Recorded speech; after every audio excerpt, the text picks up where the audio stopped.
Welcome to the Alchemy for Authors podcast. I'm your host, Jo Buer. If you're an author, aspiring author, writer, or wordsmith, you're in the right place.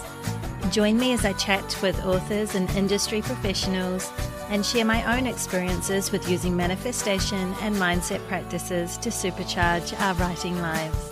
We'll explore ways to overcome writer's block and imposter syndrome. We'll find motivation and inspiration to get our butts in the chair and our stories written. And most importantly, we'll embark on creating lives and livings doing what we love. If you've ever dreamed of a prolific, wealthy, happy or healthy author career or writing practice, then this show is for you. So let's dive into Alchemy for Authors.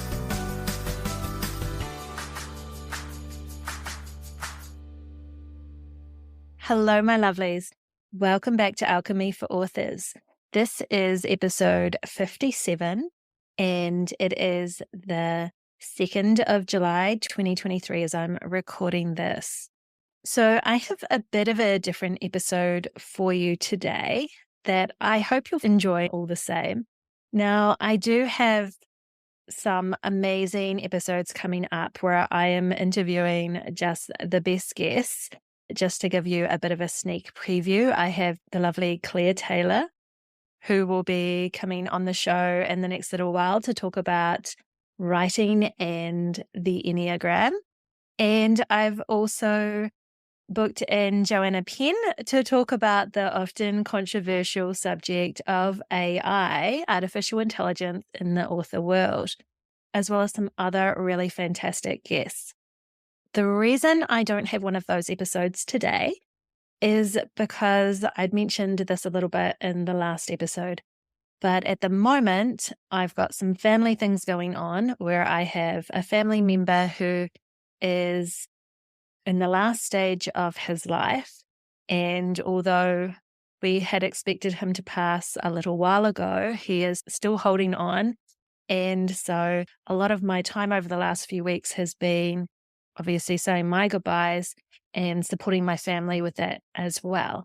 So unfortunately, the podcast, my writing, everything's taken a little bit of a backseat. So what I thought I would do for this episode is share a little bit about my latest book that is coming out here in a couple of weeks, because the journey to write this book is a little bit different than my previous ones. So I thought this episode might be a bit of a fun way for those of you who just want to see a little bit behind the scenes of what it's like to genre hop and my reasons for doing so, and hear a little bit about my new release, which is called Hades Haunt. It's my first paranormal cozy mystery book. And then after that, I've actually recorded the first 2 chapters of the book. So if you are a paranormal cozy fan or just interested in the types of stories that I write, then you might want to continue listening to the end of this episode, where you can get a sneak preview of the first 2 chapters of Hades Haunt. Yeah, so it's a little bit fun and I hope you enjoy it, but we'll be back to having lots of guests and the usual types of episodes going forth from here.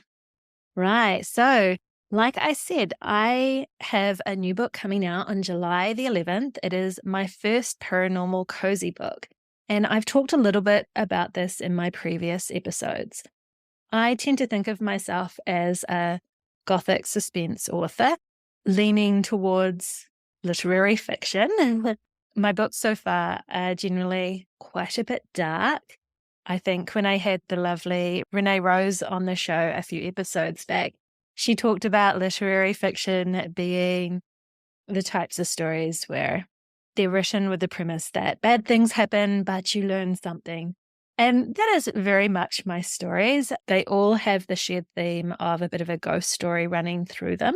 I do like dabbling with ideas around the afterlife and what lies beyond, and how the other side of the veil can interact with us here living our normal everyday lives. So I quite often write books that carry those themes. If you've been following me for a while, you know that I've really only been in the author world for a very short period of time. I think I had my first short stories published in maybe 2015, 2016, something like that. But my first novel didn't come out, or my first published book didn't come out until 2020, I think.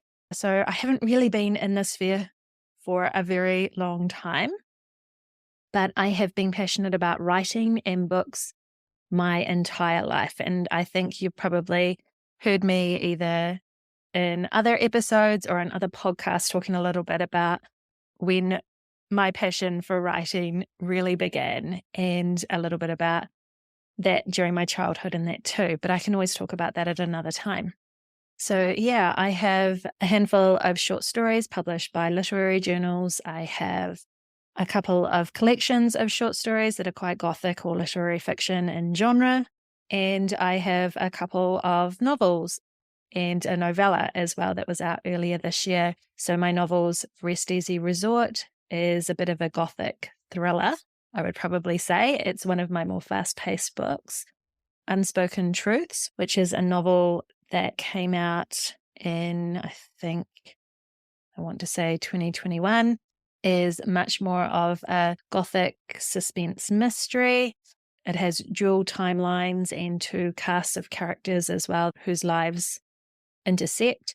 And then I have a more recent Gothic novella, Between, that was out, I think, in April this year. Look at me losing track already.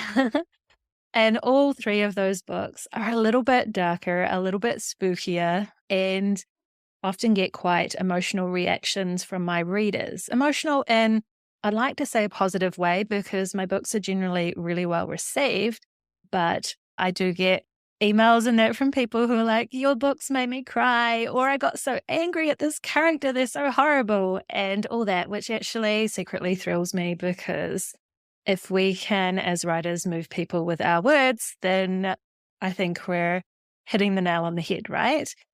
But my last novel, Unspoken Truths, was a real passion project for me.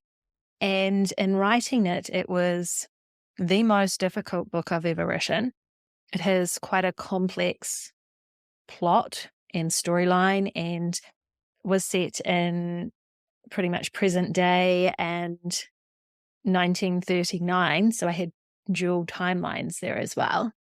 And a lot of it was inspired from some previous traumatic experiences that I had had myself.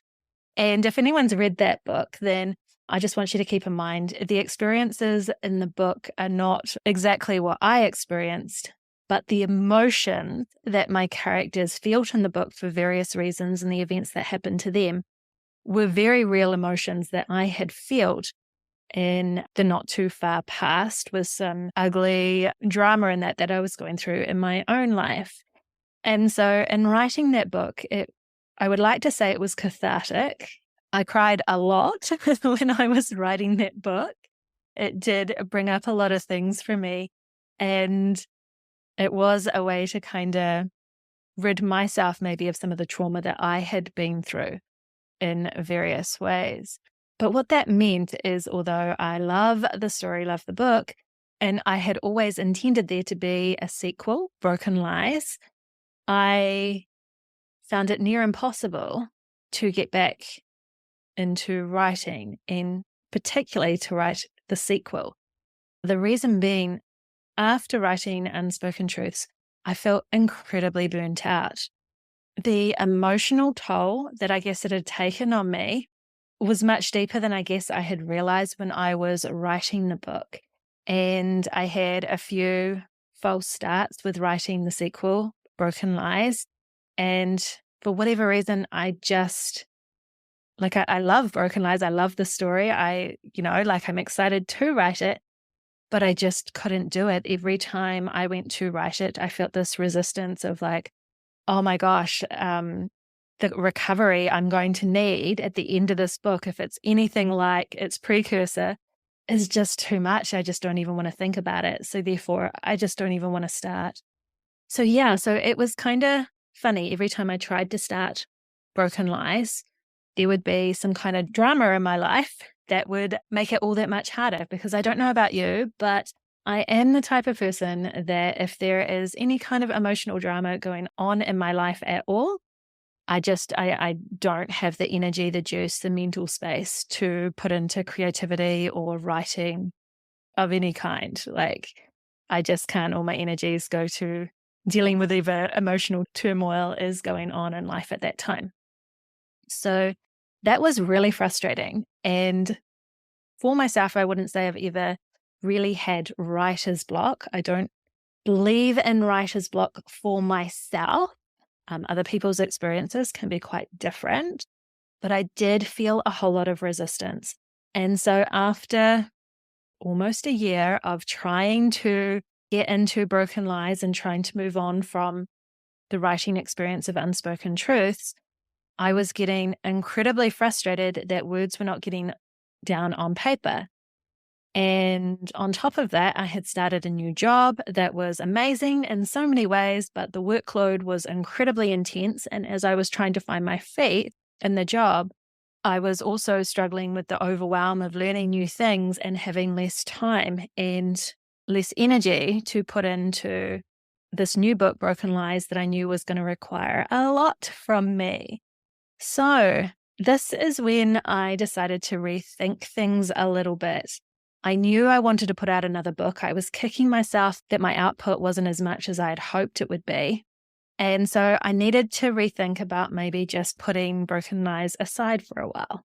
Now, way back, I don't know, maybe 3 years ago, it might have actually been in 2020, on a whim, a complete whim, right at the very beginning of my proper author career here, I purchased a set of 3 pre-made covers from, I don't know, I think it was maybe just a random email that arrived in my email box or something like that.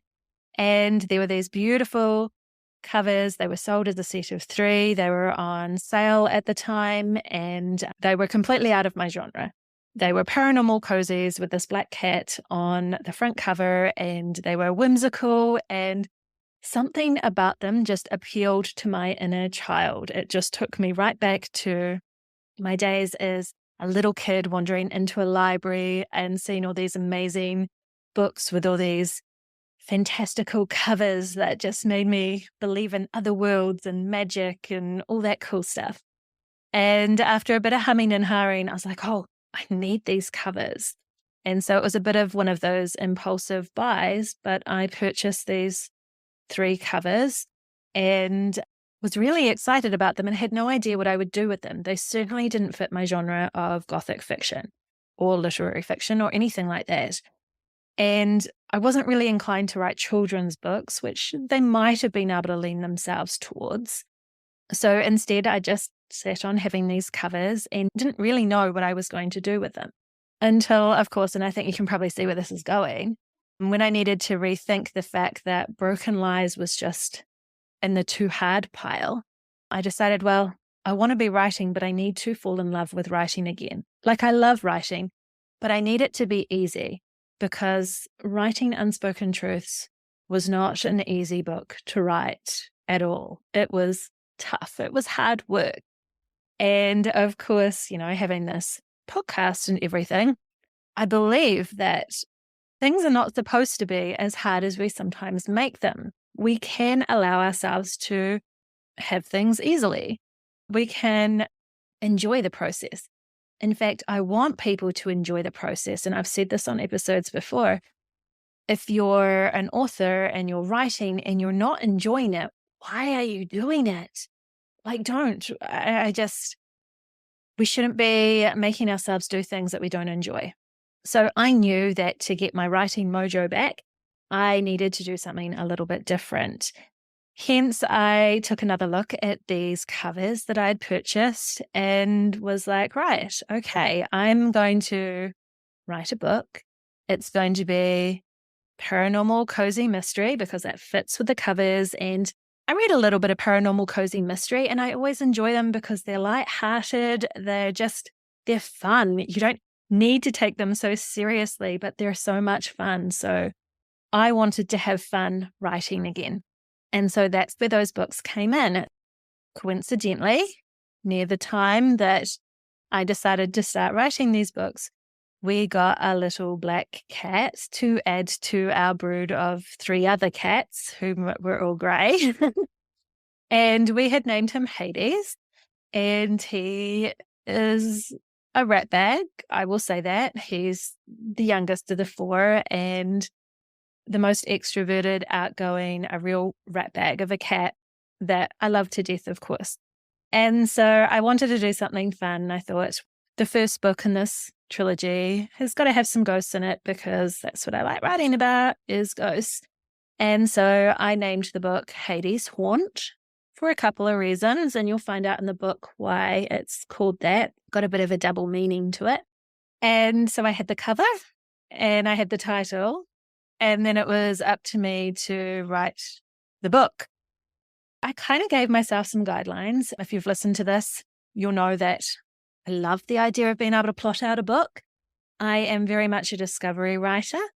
Sometimes I'll have a few scenes, a character or something like that, or know what's going to happen at the end. And then I write to just fill in the gaps. With these books, I had the cover, I had the title. I knew my main character was going to be based on a character that I had originally wanted as a secondary character in an urban fantasy book that I had played with way back and has never and will never see the light of day. So I knew that my main character, Alice, was going to be based on this character that I'd already thought long and hard about years before. From there, I thought I knew who the murderer was going to be, and I thought I knew who was going to be the victim. As it turned out, when I was writing the book, neither of those came to be. My murderer changed and my victim changed as well, or victims. So that was kind of fun. I also laid down the rules that I was only allowed to write this book to have fun. I had to make every moment of it so that I enjoyed it. I did what I always do whenever I start writing a book. I created a playlist on Spotify.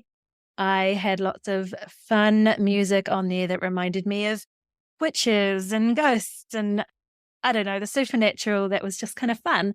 Like some of the music from the movie Hocus Pocus, for example, which is one of those movies that I'll just watch every now and then just for a little bit of fun.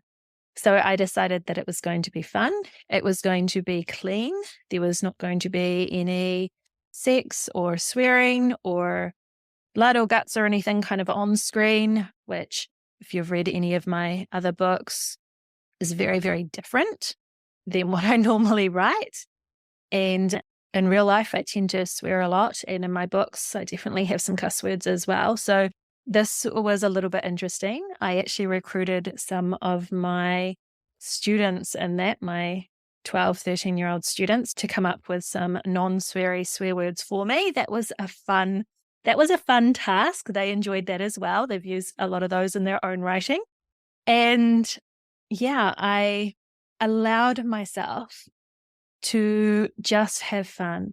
I allowed myself to be silly in the story. I allowed myself to add a little bit of humor.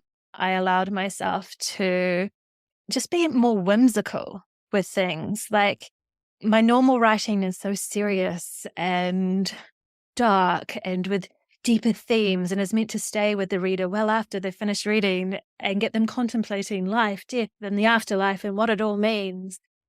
I wanted this book, Hades Haunt, just to be a fun, relaxed read that was just easy and people got a chuckle out of, and it just allowed you to forget about the sometimes tough things that go on in the world around us and in our lives and things like that.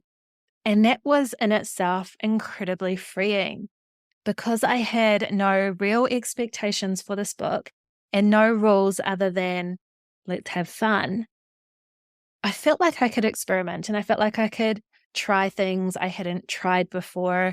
And my writing style, I'm still pretty high on the description. Setting is always really important to me. I don't think it's going to change. But if you've read any of my other books, and then if you ever decide to read or hang on to the end of this episode and listen to the first couple of chapters of Hades Haunt, you'll see that it's very, very different than my usual style of writing, for sure. And then I had these other crazy ideas that I was going to write it all in American English. I'm in New Zealand, so we tend to use British English and British spelling and all of that. And so in my other works, I've kept to that.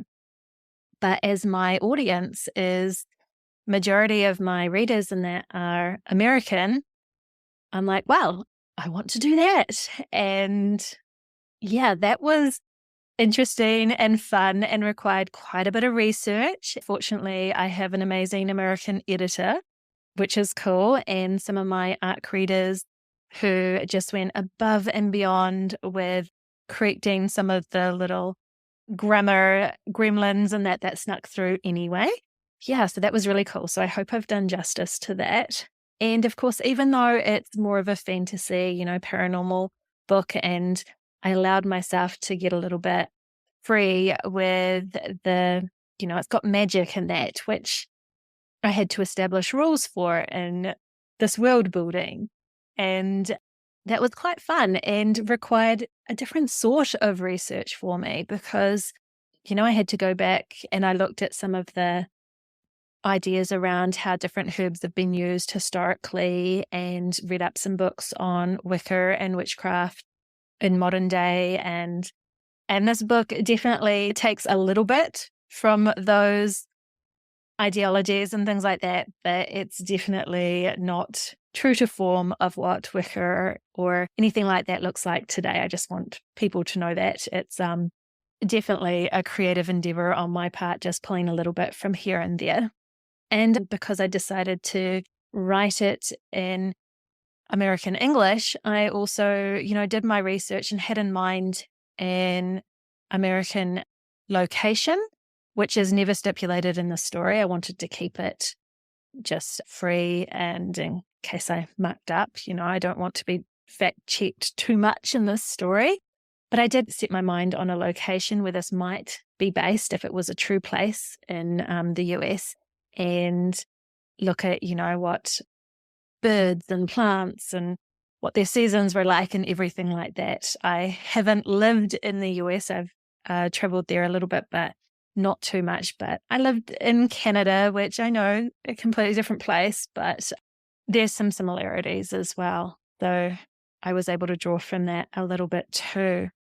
Now, there are always in any kind of writing forum or anybody that's been, in the author sphere for a while will have usually a strong opinion on whether you should or shouldn't genre hop.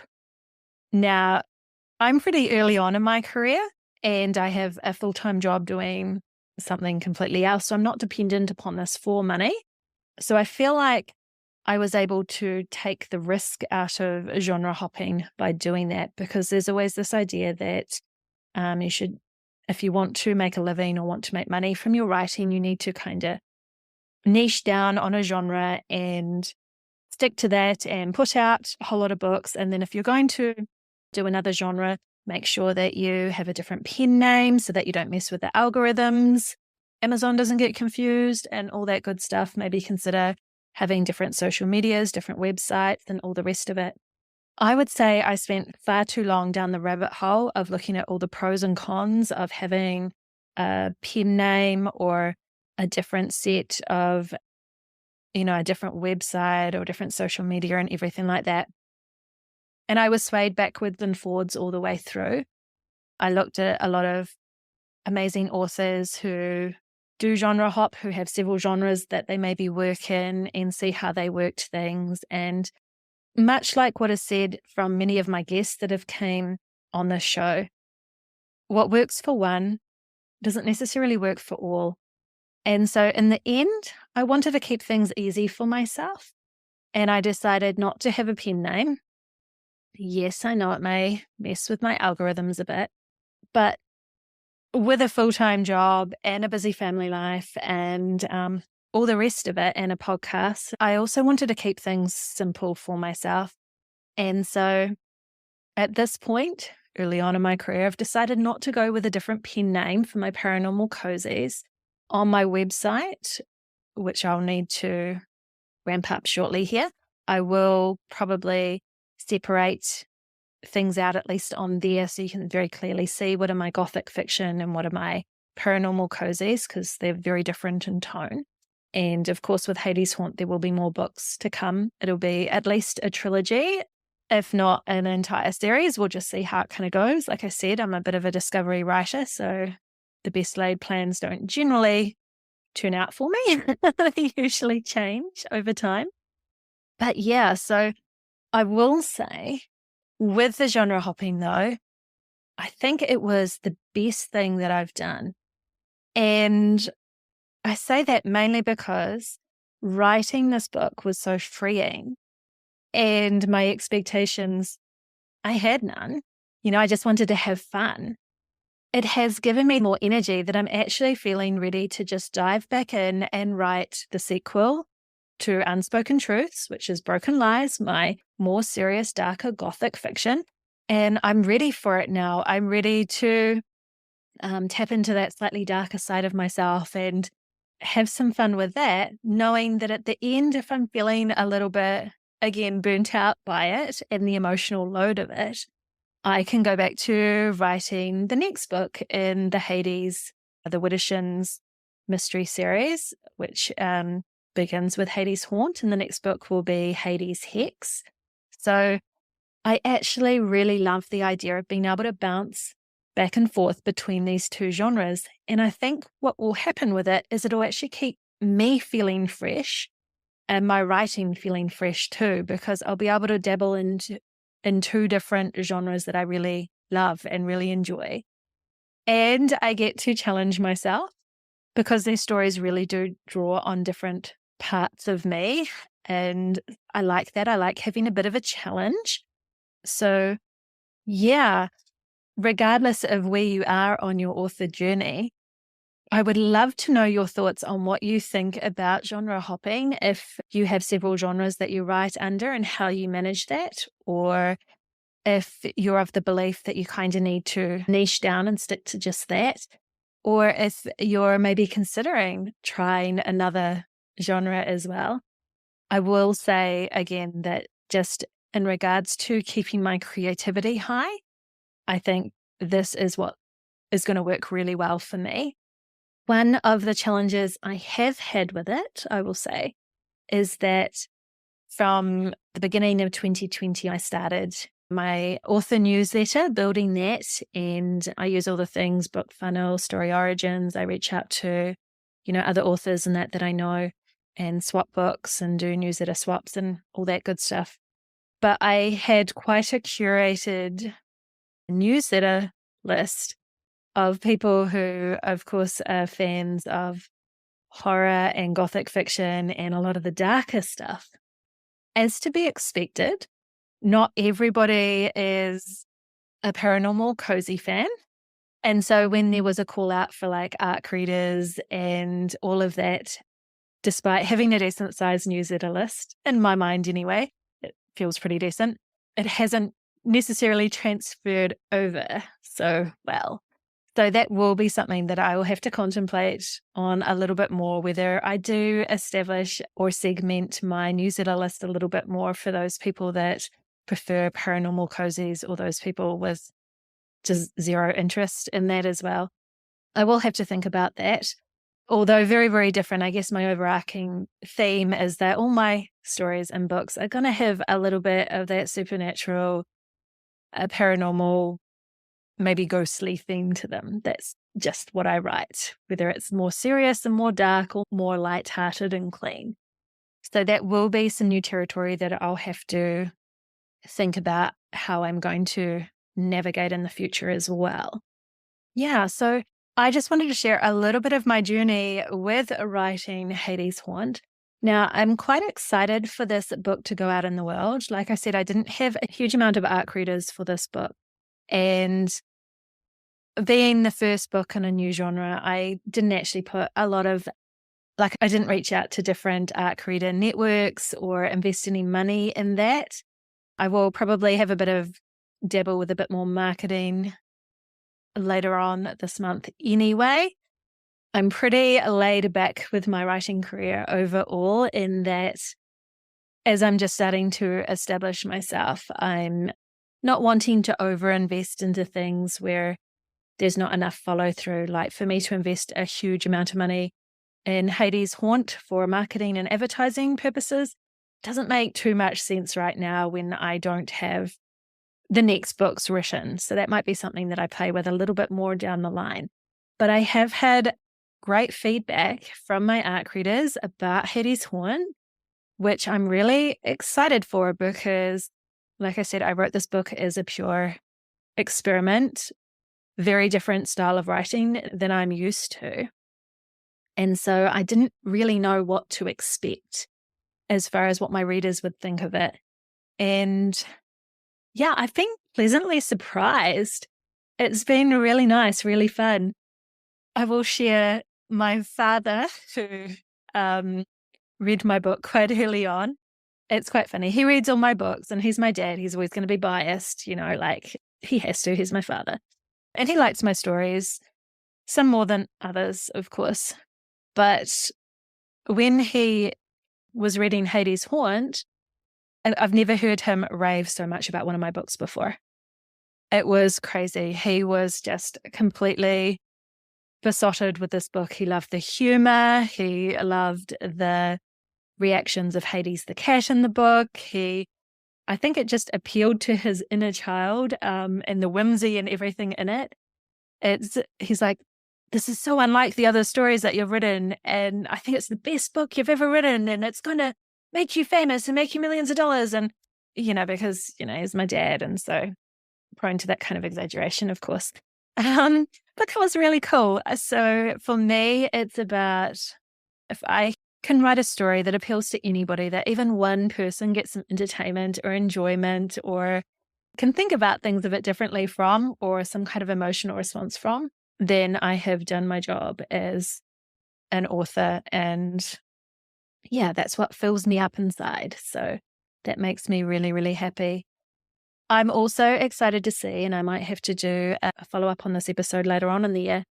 If you remember back to just a few episodes ago when I had the lovely Renee Rose on the podcast, and she was talking about manifestation and abundance and that within the author life and how to achieve that. One of her top recommendations was to love your book.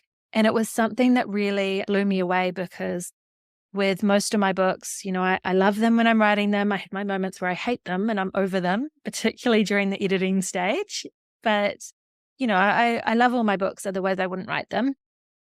But I have always had this thing that once they're written, edited, published, and out in the world, I tend not to look at them again. I'm a little bit nervous of looking at them again. I don't want to find any mistakes that have slipped through the multitudes of editing or, I don't know.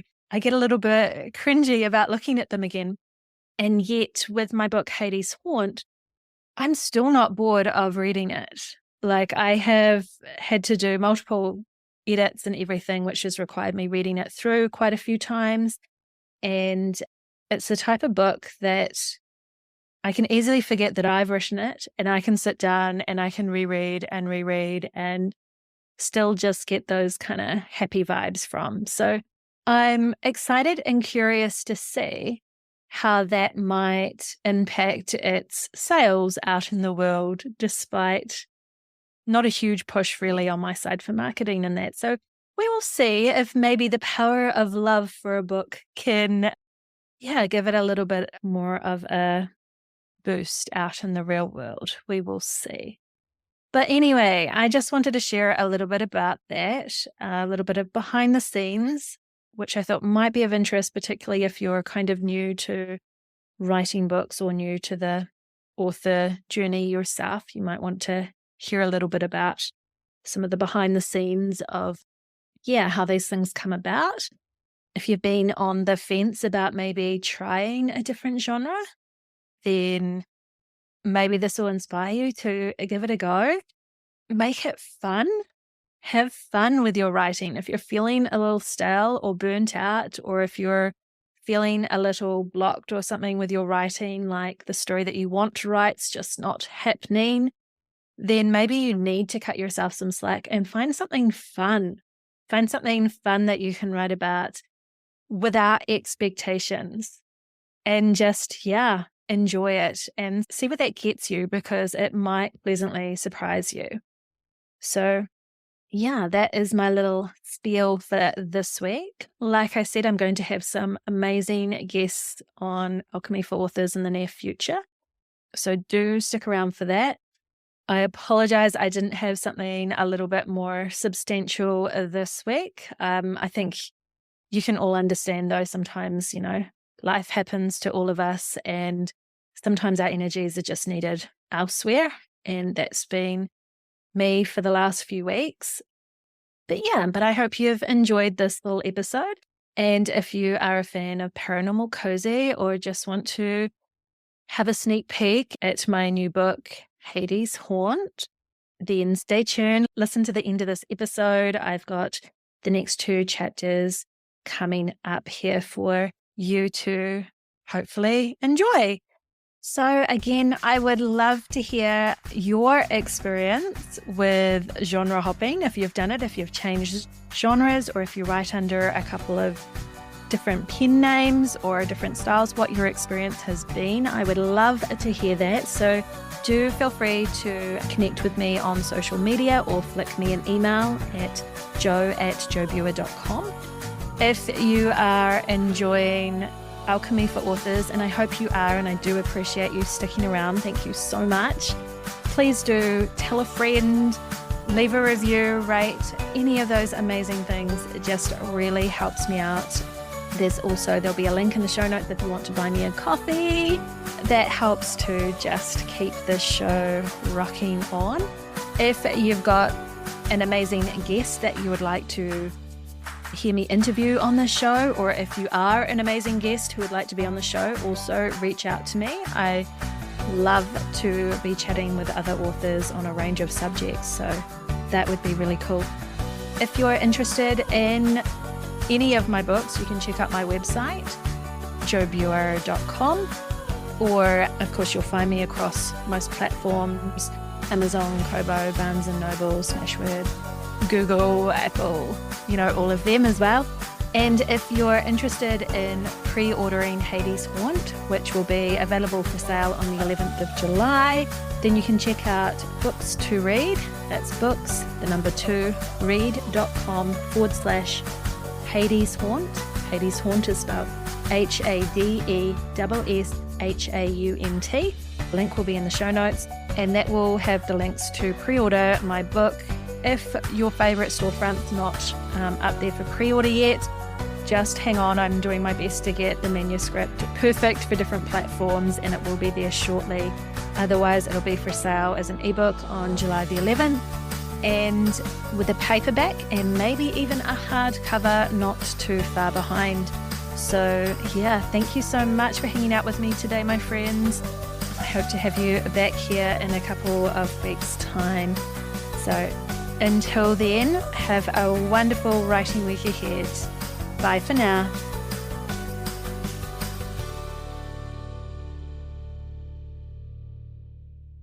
Hades Haunt, A Widdershins Magical Mystery, Book 1, written by Joe Buer.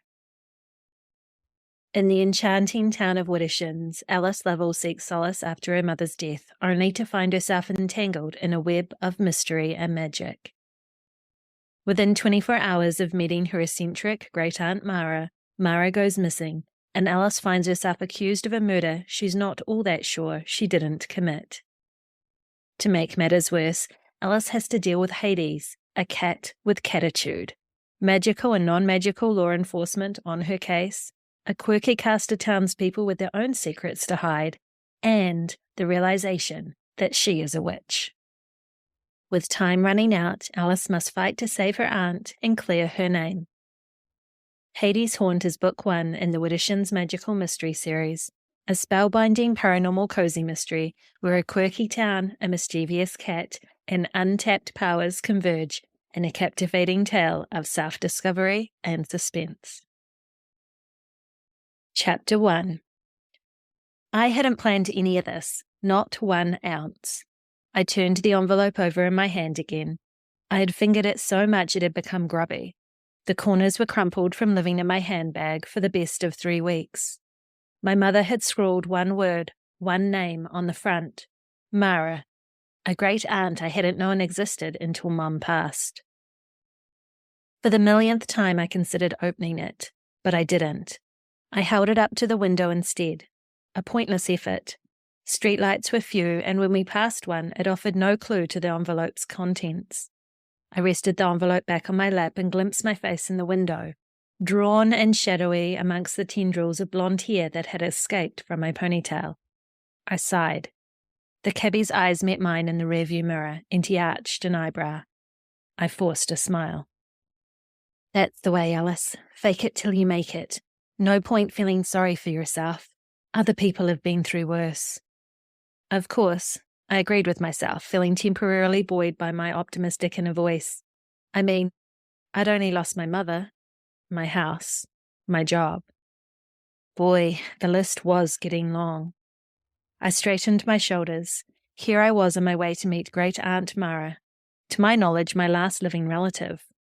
While Mum had never mentioned her, she had left explicit instructions in her will that I hand-deliver this letter to Great Aunt Mara, so here I was. I'd spent a good amount of time over the last few days imagining what Great Aunt Mara might be like. She'd be kind, of course, like Mum. Maybe even spoke in feel-good sentiments like, happiness is a choice, one of Mum's favourites. I envisioned her as every grandmotherly cliché I'd seen on TV. A warm smile and plump figure, grey permed hair, and an apron around her waist, marked with flour from where she'd wiped her hands after making cookies. And when she saw me, she'd wrap me in a big hug and invite me to live with her. Warmth filled my chest at the thought. The taxi pulled to a stop at an intersection and waited for a car to pass. I glanced at the taximeter, mentally calculated how much was on my card, and swallowed. We had to be getting close. Come on, Alice, keep it positive. Not long now and you'll be with your aunt, sipping tea, snacking on cookies, and laughing and hugging as you share memories about Mom. It was a nice thought. I caught the cabbie's eye in the mirror again and puzzled for a moment. Why did he keep staring at me like that? I gave him another wide smile. Kill him with kindness, my mother always said. Shaking his head, the cabbie turned his attention back to the road and pulled into the intersection. It was almost like he was reading my thoughts. I shifted my focus to the view out my window. For the most part, Widdershins looked how I expected a small village to look at night. Quaint shops nestled up against each other, closed signs hanging in their windows, illuminated by the streetlights. A large sign with a black and white cow boasted the Holy Cow General Store. Beside that stood various other shops, a florist, a small clothing boutique, an antique store with an old wheelbarrow planter parked out front. We made our way around a town square, a central park with a grove of tall trees, illuminated by the occasional in-ground light. My focus travelled back to the array of shops around the town centre. On one corner sat an old 2-storey red brick building with the word bank scribed into the masonry. Farther around the square was a small cafe with a pale green and white striped awning over its door and windows. A sign above the door read, Miss Macy's Tea Shop. I suspected the centre looked rather charming during the daylight, but at night the shadows thrown by the streetlights seemed sharp and unwelcoming. None of that, Alice. There's no point getting cold feet now. We turned down a side street and drove through a more residential part of town. Whimsical Victorian cottages with gingerbread trim lined both sides of the street. The farther we drove, the larger the front yards got, setting the houses further back from the road. A mixture of excitement and nervousness bubbled in my chest. This was by far the most reckless thing I'd ever done. I was pinning a lot on believing Great Aunt Mara was a charitable person. I'd had a lot to organise after Mum passed. Her funeral and sorting through her belongings. Losing my job hadn't come as a surprise. What with my mother being sick and not being able to afford care, I hadn't been the most reliable employee. And when the bank came for the house, I couldn't do anything. Any inheritance was long ago eaten away by medical bills. So I used my meagre savings to put a few boxes into storage. I packed a duffel bag of my own belongings, booked a flight, flew across 2 states, hired a taxi, and here I was, moments away from starting a new life. I hoped. The one thing I hadn't done was call ahead. Great Aunt Mara had no idea I was coming. The executor of the will had given me Great Aunt Mara's phone number along with her address. Mom's instructions had been explicit. I was to hand-deliver the envelope. I just couldn't bring myself to call ahead first. What if Great Aunt Mara told me she didn't want to see me? That she had no interest in a great niece? No, it was better I just showed up. Once she saw me, of course she'd want to help me, I reasoned. We were family, and I had zero backup plan. The cabbie flicked me yet another look in the mirror. Was he judging me? I knew it wasn't possible he was reading my mind, but just in case I sent him the thought, how long until we're there? The car swerved over to the side of the road and pulled up alongside a cobblestone wall overgrown with ivy. Oh. I took a moment to still the sudden hitch in my chest.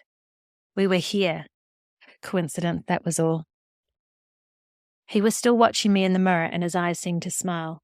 Then he winked at me. What the guacamole? Refocusing on his meter, the cabbie pressed a few buttons on the dash. It spurred me to unbelt and gather my belongings. I hadn't brought much, just my jacket, purse and duffel. The envelope still lay on my lap. I reached into my purse and withdrew my bank card after a moment of searching. My heart momentarily stopped when I saw the cost. As I handed my card to the driver through the gap in the seats, I said a quick prayer to whoever was listening. Once he returned my card, I stuffed it back in my purse along with the envelope. I slid across the seat, dragging my belongings with me. Thanks, I said, exiting the car. The night air was too warm for a jacket, so I tied it around my waist, then swung my purse strap over my shoulder. The cabbie said nothing. I'd barely closed the door when he pulled away from the curb and took off down the street. With mixed emotions, I stood there on the pavement, watching the lights retreat. Here I was, at night, alone in a strange place, about to meet a long-lost relative who didn't know I was coming. He'll be thrilled to meet you, my thoughts tried to console me. Yes, she will, I thought back in reply. I turned to survey my whereabouts. A few yards back, a gap showed in the stone wall. Hoisting up my duffel bag in both hands before me, I shuffled my way toward it. Stonework arched over a tall wrought iron gate. Engraved in the stone above the gate and barely visible from the light of the nearest street lamp were the words, Hollyhock Cottage. Cute, I thought. I manoeuvred my duffel to my left hand and jiggled the gate with my right. It stayed closed. Squinting, I traced my hand along its bars, searching for a latch. Sure enough, I found one. I lifted it and precariously balancing on one leg, I pushed the gate open with my foot. Its screech set my teeth on edge. A cobbled footpath wound its way through an overgrown garden. A few garden lamps illuminated the path enough for me to see where I was going. I tried to ignore the ominous shadows untouched by their glow. The path veered to the right and I hobbled along it, scuffling my feet across the stones, under the weight of my duffel. My pulse sped up. I was almost there. I grinned, then quickly smoothed my expression. Play it cool, Alice. Not that anyone was watching me. Although, a sudden unease settled over me. Maybe I was being watched. Yes, I was almost sure of it. A heaviness like eyes were observing my every move. Just my imagination, I consoled myself. An overactive imagination. I rounded the corner and the feeling intensified. Security cameras, maybe? A rustle in the undergrowth to my left made my heart leap into my throat. Paralyzed, I scanned my surroundings. Just a bird or a mouse, I reasoned before continuing down the path, the weight of my duffel dragging at my pace. A yellow moon peeked out from behind the branches of a tree, still not offering enough light to see into the shadows. A wave of relief washed over me as the cottage grew clearer. It was nothing like I had expected. Its style predated the Victorian era, and instead of wood cladding and gingerbread trim, the cottage was a hodgepodge of cobblestones. A steeply pitched roof of slate-coloured shingles allowed for tall gables, giving the cottage a witch's hat appearance. Small rectangle windows with wooden trim and lead cross-hatching were illuminated from within. Someone was home. I exhaled sharply. I could still feel eyes on me, making my skin prickle. I did one last scan of my surroundings before taking the last few steps to the door. And there they were, 2 amber eyes blinking slowly at me. A cat. A black cat perched on a stone pillar at the end of the garden. A nervous giggle escaped. "Hey, Puss Puss," I cooed at it. I'd never been a cat person, but if it belonged to Great Aunt Mara, then it made sense to be nice. The cat stared, unmoving. For a second I wondered if maybe, in the dim light, I'd mistaken a statue for the real thing.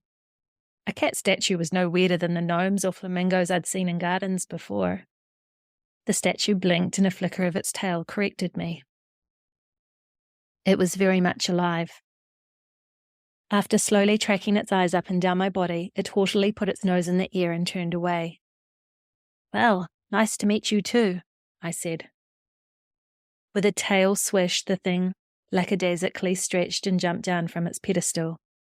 Obviously unfazed by my being there, it sauntered past me toward the front door of the cottage. Juggling my duffel in one hand again, I repositioned the strap of my purse on my shoulder. Time to meet my destiny. I sucked in a deep breath, planted a wide smile on my face, and set off after the cat. Chapter 2. A lantern hanging in the corner illuminated the front entrance. The door appeared to be made of solid slabs of wood, railroad cross ties maybe, with a large iron ring hanging in the centre as a knocker. I followed the cat up the few steps and placed my duffel on the ground, readying myself to knock. The cat barely even paused before placing its right paw on the door close to the door jamb, and to my surprise, pushing it open, just enough for the strange feline to squeeze through. A ray of amber light from inside stretched across the portico to meet my sneakers. A flicker of unease passed through me. Why would an elderly woman leave a door unlocked at night? And not just unlocked, but not properly closed either. How else would the cat have been able to open it? I gave my head a quick shake, trying to dispel an onslaught of bad thoughts.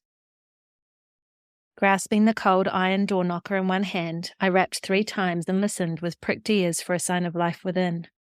Nothing. My heart beat a little faster. Maybe I should have called. I still could. I pulled at my purse and rummaged for my phone. It would be a bit awkward, wouldn't it, calling while I was literally on the doorstep? No less awkward than just showing up, I argued back.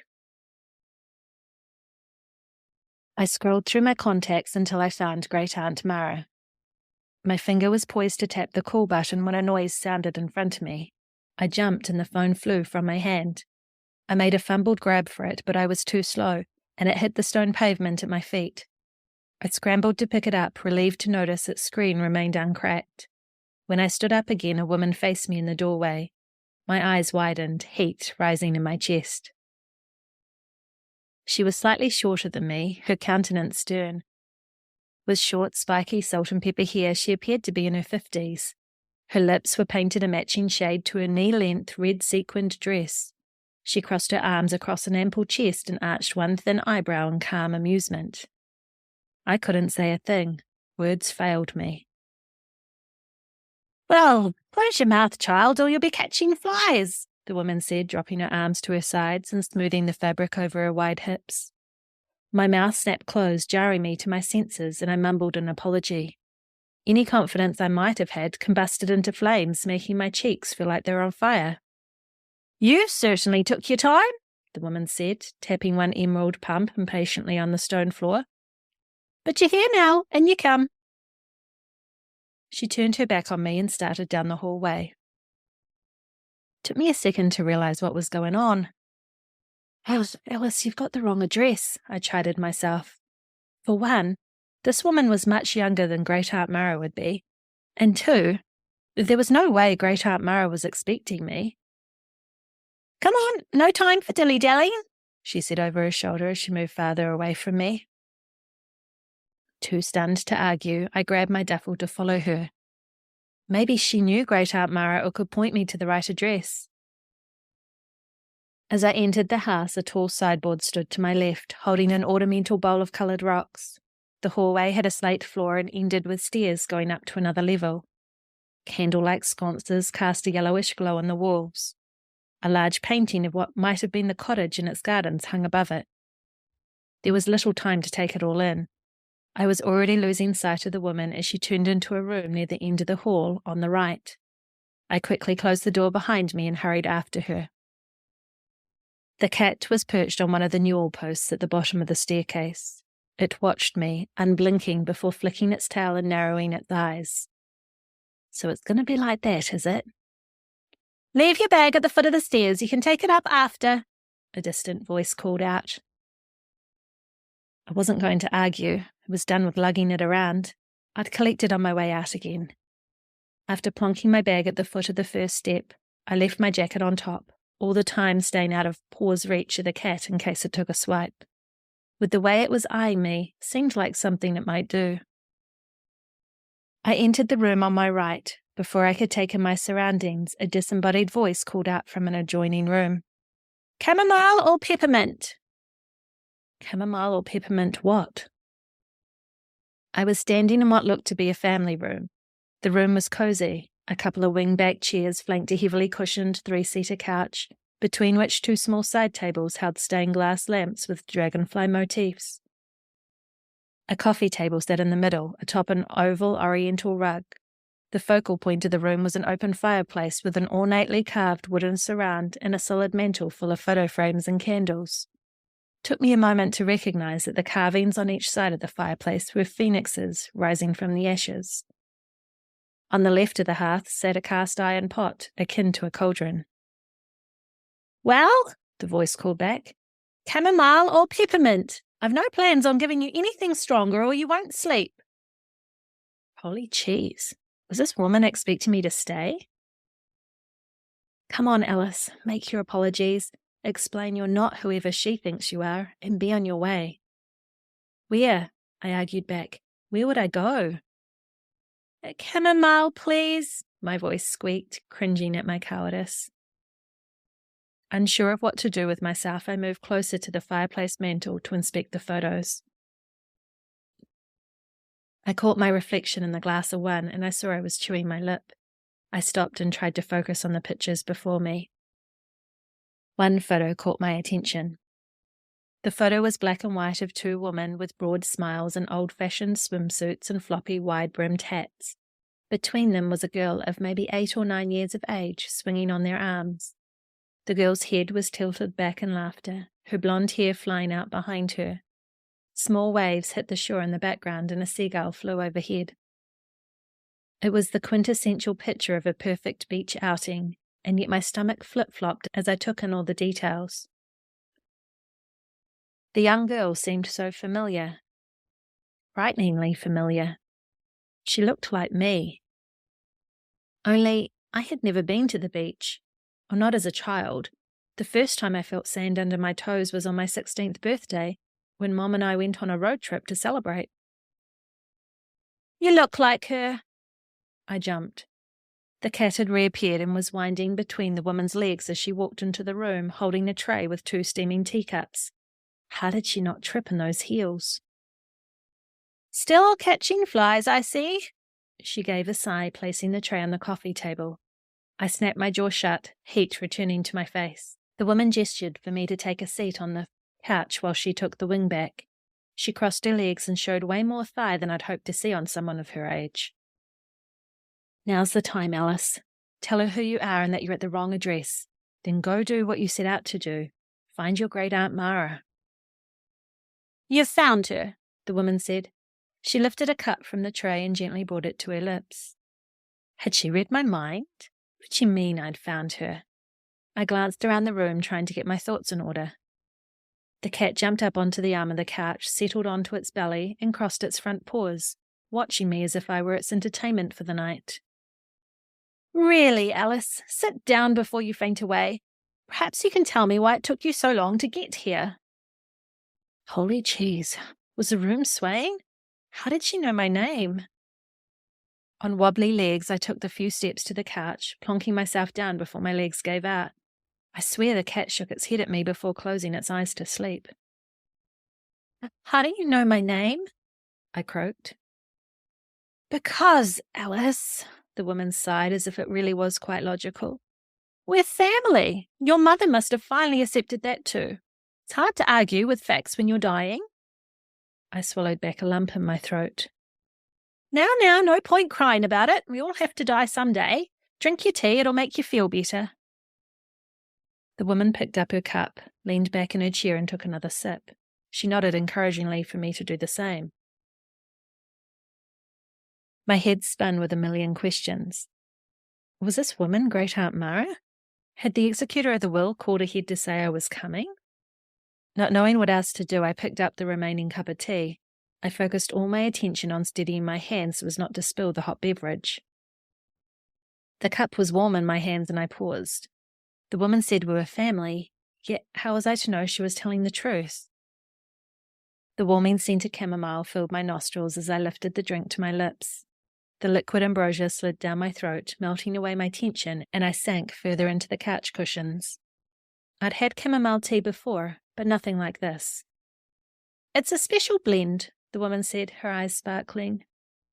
"Now, I suppose you have some questions for me. However, let's start at the beginning, shall we?"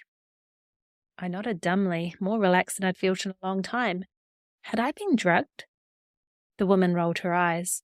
After another sip of her tea, she pointed at the photo I'd been studying on the mantel. "You look like her," she said, "because that precocious little cherub was your mother. The woman on the left is Isabella, your grandmother, and if you haven't put it together yet," she arched an eyebrow, and I shifted a little in my seat, "the other woman is me, Mara." She took another sip of her drink, allowing time for the bomb she'd dropped to settle. "Great Aunt Mara?" I questioned. She tisk-tisked. "Well, I hardly think I need such an aging title. No matter how great I might be, Mara is fine, thank you very much." My cheeks flared again. "Now it's your turn. Hades and I," she nodded in the cat's direction, "were expecting you weeks ago." "How?" I asked. "Because," Aunt Mara said, drawing out the word as if she was trying to teach a very complicated maths problem, "when one's mother dies, one generally seeks family. Oh, don't look at me like that." I bit my lip to ensure my mouth hadn't fallen open again. "I knew your mother wasn't going to keep you in the dark forever. I assumed she'd make some mention of me in her will, at least." If it hadn't been for the envelope I'd been entrusted with delivering, I'd still be in the dark. Saying nothing, I tried to take it all in. Great Aunt Mara was nothing like I expected, though I hadn't had long to expect anything. Not even on her deathbed had Mom mentioned living relatives. Were there others? Was my grandmother alive too? The cat opened one eye and watched me, judging me, I bet. "Your grandmother died before you were born," Great Aunt Mara said matter-of-factly. "You and I are the last of the Lovell lineage." I swallowed hard. I hadn't asked anything aloud. "And if we're to get along, Alice, you need to call me Mara, or Aunt Mara if you must, but no more of this great Aunt malarkey." It was like the woman was in my head. "Ow," I half whispered, my brain cartwheeling and my tongue suddenly feeling thick and sluggish. Aunt Mara started swinging one foot, her frustration evidently building. "She really told you nothing?" Hades closed his beady little eye again, as if unsurprised by my ignorance. "Oh, never mind. There's time enough. But any more insinuations that I'm old?" She paused for dramatic effect, gesturing her teacup at me. "And you'll come to realize I'm not always Glinda the Good Witch." My thoughts crashed together in a jumble. I scanned the room, taking in details I hadn't registered before. The crystals and incense holder on the sideboard, the deck of tarot cards on one of the side tables, the broomstick standing in the corner of the room. Suddenly, the cast-iron, cauldron-like pot sitting on the hearth and the moody black cat beside me implied something a whole lot different. Aunt Mara let out a laugh, not exactly a cackle, closer to a chuckle, her eyes twinkling. Maybe she really could read my mind. I no longer cared if my jaw was hitting my knees. It was completely ridiculous, impossible, unfathomable. And yet, Hades stood up, arching his back in a stretch before repositioning himself on the couch arm and crossing his front paws. And then, I swear it, he winked at me. What exactly was in my tea?